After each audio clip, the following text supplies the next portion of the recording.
So Vyjayanthi సిల్క్స్లో kurtis కొత్త వచ్చాయండి. ఎంత కంఫర్ట్ ఉన్నాయంటే నేను యాక్చువల్గా మీకు చెప్పక్కర్లేదు, నేను వేసుకున్న ఫీలే మీకు అర్థమైపోతుంది. దీని కాస్ట్ వచ్చేసి 790 రూపీస్ అండి. వాషింగ్ మిషన్లో వేసి ఇష్టం వచ్చినట్టు ఉతికినా కూడా ఏం కాదు. ఇందులో కలర్ కాంబినేషన్స్ ఉన్నాయి అండ్ మంచి జేబ్ కూడా ఉంది.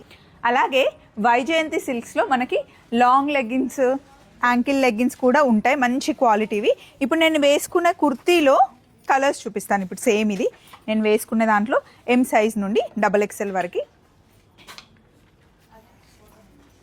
ఇదొక కలర్ అండ్ డిజైన్, ఇదొకటి, ఇదొకటి. 730, 770, 790 సేమ్ నేను వేసుకున్న దాంట్లోనే ఇది అండ్ ఇది. సో ఇలా చాలా ఉన్నాయండి. నేను మటుకి కొన్ని చూపించాను. వైజయంతిలో 1 పీస్, 2 పీస్, 3 పీస్ సెట్స్ పండగ కలెక్షన్ వచ్చేసింది. ఫాలో అయిపోండి, నెంబర్ ఇస్తున్నాను. చలో మరి, బాయ్ బాయ్.